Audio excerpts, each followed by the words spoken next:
Bienvenidos a un nuevo programa de A Ciencia Cierta, con la doctora Inés Morén, destacada médica clínica, internista. Estuvimos charlando y pensando que va a ser importante que hagamos algunas consideraciones en relación a pacientes que tienen lo que se llama enfermedad pulmonar obstructiva crónica, y que hay algunos pacientes que tienen neumonías o infecciones respiratorias a repetición y que después de hacerle una tomografía o radiografías, uno les dice que tienen bronquiectasias.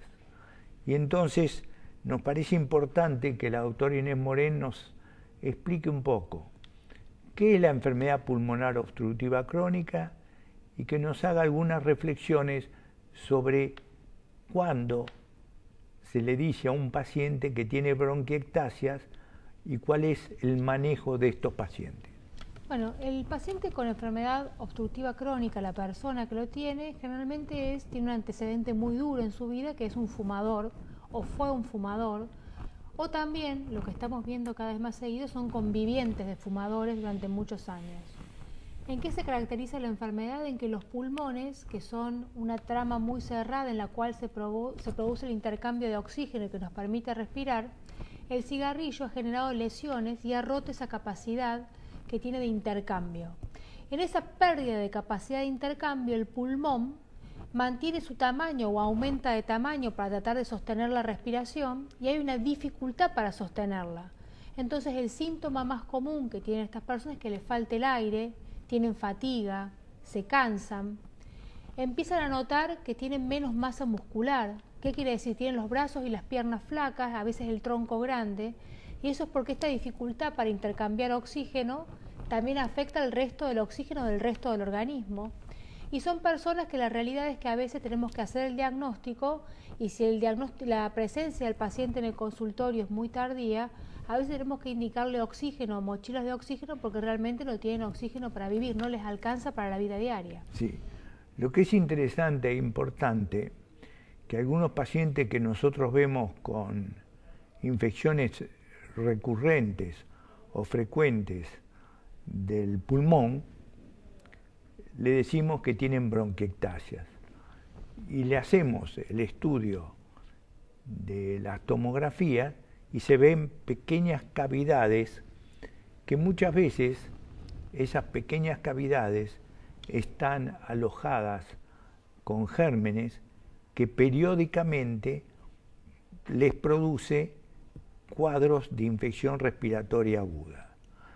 ¿Qué nos podés decir en relación a tu experiencia en el manejo de los pacientes con bronquiectasias? Bueno, es como dice usted, doctor, los pacientes el diagnóstico lo hacemos después de varios eventos, varias bronquitis a repetición, tosen un moco pegajoso, purulento, sucio, a veces con mal olor, y cuando le hacemos una tomografía y le vemos eso, sabemos que tiene ese diagnóstico. Esos pacientes ya usaron muchos esquemas antibióticos, lo que sí está demostrado que tenemos que seguir tratándolos, a veces con medicinas preventivas, con antibióticos preventivos para evitar que se reinfecten. El germen más común es la Pseudomonas aeruginosa, que es un germen que está muy presente en los pacientes con bronquiectasias, y el manejo, lo difícil es que si esa persona, por ejemplo, no está vacunada para neumonía o no está vacunada para gripe, y sobre su afección, que es la bronquiectasia, hace una neumonía por otro germen o una gripe, es probable que ese paciente termine internado porque tiene menor capacidad respiratoria, porque en la bronquiectasia el bronquio está enfermo, pero también está enfermo el pulmón que está alrededor. Sí.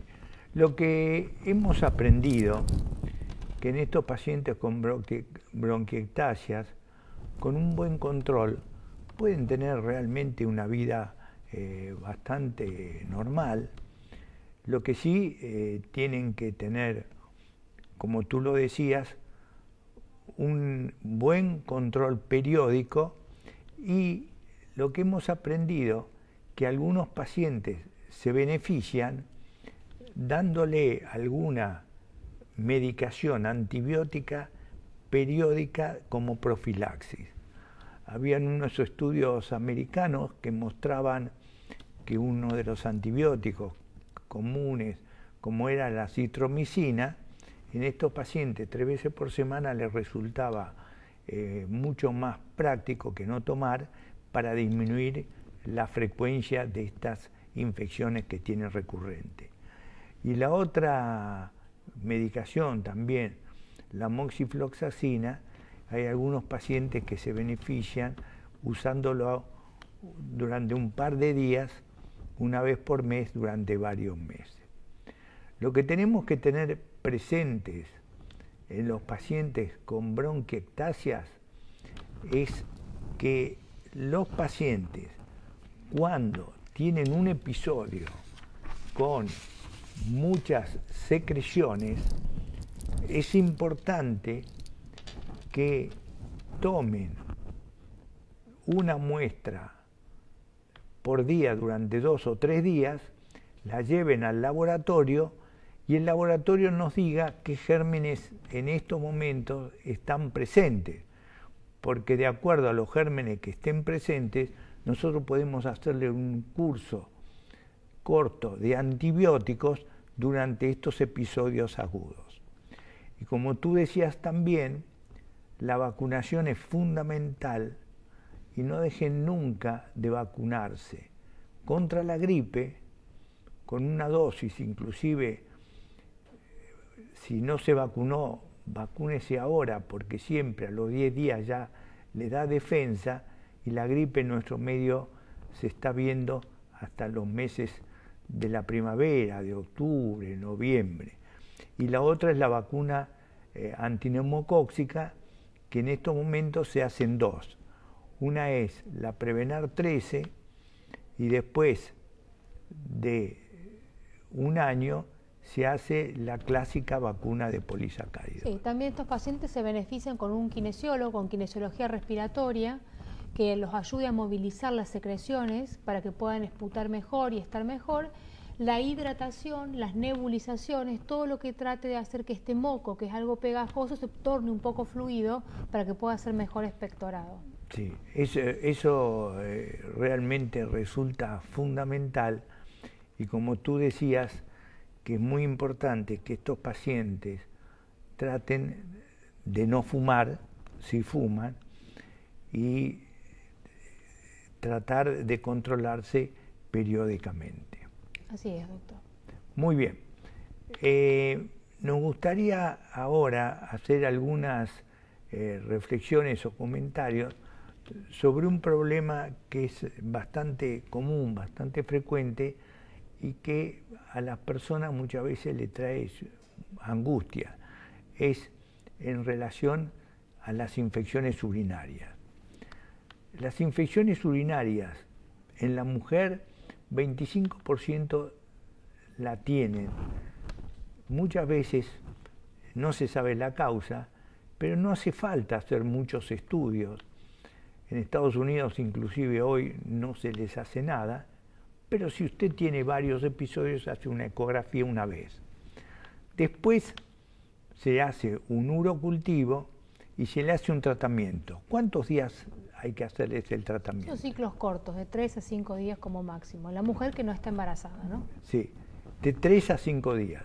Hoy hay un antibiótico nuevamente que nosotros estamos muy afectos al mismo, que es la fosfomicina trometamol, fosfomicin, que tiene la ventaja que muchas veces con una sola toma, que se diluye el polvo en medio vaso de agua, uno puede inclusive tener la posibilidad de que con un solo tratamiento controlarlo. Después está la profilaxis de estas mujeres, que algunas veces se hace con furadantina 3 veces por semana, y los otros días la doctora Lilian Testón nos comentó que hay una vacuna que el FDA la está evaluando para ver si finalmente tenemos una vacuna contra las infecciones urinarias. En relación a las infecciones urinarias en el hombre, la situación es distinta. Cuando un varón tiene infección urinaria, tiene que ver a un urólogo, porque el urólogo nos tiene que decir si el paciente tiene alguna alteración asociada a su infección urinaria. 14 días es el tratamiento mínimo y muchas veces los tratamos durante 4 semanas porque hacemos tratamiento de la prostatitis que muchas veces está asociada a estas situaciones de infección urinaria en el varón. Estábamos charlando con Inés de que hay 2 temas que nos gustaría conversar con ustedes. Uno es el problema del tabaquismo, es decir, la adicción a la nicotina, que realmente a nosotros nos parece muy importante destacar, porque los que tenemos años nos acordamos de lo que un gran filósofo, Bertrand Russell, nos decía, que lo único bueno que tiene el tener años es que uno vio la película. Y la película que uno vio, la de los fumadores, es que finalmente, después de muchos años, terminan con un montón de problemas, sobre todo pulmonares, que realmente uno podría haberlos evitado. Así es, doctor. Se dice que el tabaco es la primera causa de muerte prevenible en el mundo. Alrededor de todo el mundo es una epidemia, la gente que fuma. Como usted bien dijo, provoca una gran cantidad de enfermedades pulmonares, pero también provoca cáncer de boca, cáncer de laringe, cáncer de esófago, de estómago, de riñón, de vejiga, de colon, de ano, o sea, de piel. ¿Qué quiero decir con esto? Las lesiones que provoca el tabaco van más allá de las lesiones que provoca en el pulmón. Asimismo, el tabaco es una de las primeras causas por las cuales se internan los bebés menores de 1 año, y es porque se internan por enfermedades respiratorias cuando viven con sus papás o familiares o la gente que los cuida que fuma, porque el humo del tabaco también es muy tóxico, sobre todo para un recién nacido o un lactante menor de 1 año. Sí. Cuando tú decías de los problemas que en los fumadores se observa, aparte de los problemas pulmonares, a mí siempre me impactó y me impacta el número y tipo de cánceres que realmente se asocian al tabaco o al tabaquismo. Y uno de los más molestos, más frecuentes, es el cáncer de vejiga que se observa en estas personas. Entonces, lo que uno realmente quisiera ver, ¿qué se podría hacer para dejar de fumar? Bueno, la primera cuestión para dejar de fumar es que la persona quiera dejar de fumar. Eso es lo más importante. A veces las personas quieren y creen que no van a poder, pero lo más importante es que deseen, que entiendan que esto es un problema y que quieren dejar de fumar. Cuando eso sucede, deben acudir al médico. Los médicos clínicos, los médicos de atención primaria, estamos entrenados para ayudar a esa persona en esa etapa que se llama contemplativa, que está pensando o precontemplativa en dejar de fumar, ayudarlo con algunas herramientas clínicas de contención, de preguntas, de citación, para que pase a la etapa de acción. ¿Cuál es la etapa de acción? La etapa en la cual decide dejar de fumar. En este momento hay fármacos que ayudan perfectamente a que alguien pueda dejar de fumar, como el bupropion o la vareniclina. En relación a esas medicaciones, sí, yo he visto que hay algunas personas que me mencionan que lo han tomado y lo han ayudado y otras no. ¿Cuál es tu idea al respecto? Las personas que lo han intentado y que han usado medicación y que han recaído en el hábito tienen muchas más chances de dejarlo si lo prueban de nuevo. Está demostrado que cuantas más veces con medicación se intentó dejar, el periodo que están libres de tabaco es cada vez más largo, hasta que dejan de fumar. Está demostrado y sirve. Una vez que no llegue a puerto, una vez que tenga una claudicación y que fracase, no quiere decir que no puedo dejar de fumar. Al contrario, eso es la motivación para volver a intentarlo. Los médicos no debemos decirle a los pacientes, si no dejas de fumar, no vuelvas. Los médicos debemos decirles, volvé cuando quieras dejar de fumar, porque eso lo podemos ayudar. Sí. Hay un tema que a mí siempre me despertó una gran curiosidad, es que algunas personas usan cigarrillos electrónicos. ¿Qué es eso? El cigarrillo electrónico, primero que no está demostrado que sirva, y de hecho es muy peligroso porque el cigarrillo electrónico es un dispositivo que usa unas sustancias que aerosolizan y que parece que la persona estuviera fumando.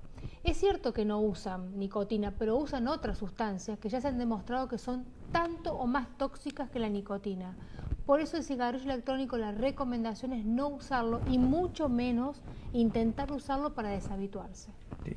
Quiere decir que lo importante es en el fumador que sepa que a través de los años puede pagar un precio muy caro al hábito de fumar y de que trate de fumar cada vez menos. Yo recuerdo que había un experto que decía que fumando menos de 7 cigarrillos por día, las consecuencias eran menores. ¿Qué nos podés decir en relación al número de cigarrillos? Eso no es tan así porque lo que me provoca el tabaco en el cuerpo tiene que ver con mi genética. Hay gente que fuma un atado y hace un EPOC. Hay gente que fuma 3 cigarrillos y hace 3 infartos de miocardio. Hay gente que fuma uno, que hay trabajos demostrados, y tiene un cáncer en la boca. La recomendación es no fumar. Y el hábito, la dureza, la adherencia que tengo con el hábito se define, entre otras cosas, con a qué hora prendo el primer cigarrillo cuando me levanto. Si el primer cigarrillo lo prendo antes de la hora que me levanté, mi adicción es dura, aunque fume 4 cigarrillos por día.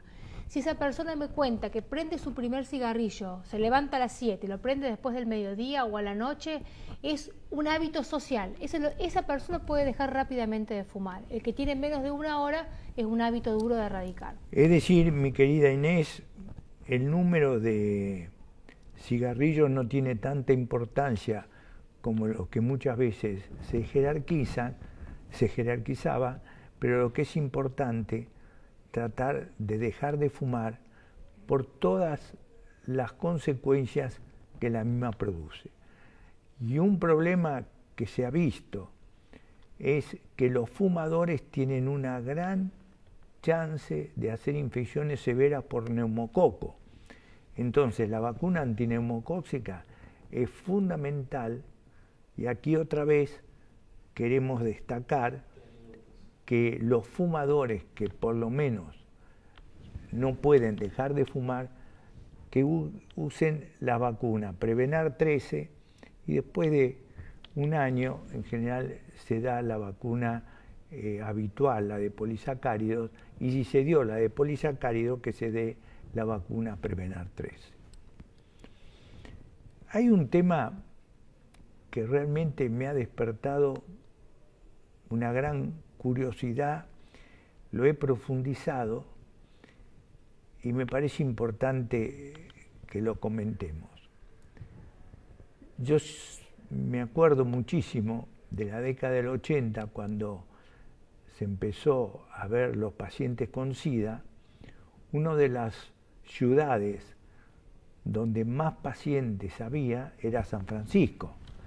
Y Merli Sandy, un gran profesional, muy amigo, nos invitó, y nunca me voy a olvidar, cuando fuimos a San Francisco, vimos la cantidad de pacientes que cuando se les hacía el diagnóstico no vivían más de un año y medio. Ahora, San Francisco ha hecho un programa que realmente es fantástico. Se llama San Francisco SIDA Cero. ¿Cuál es el objetivo del programa?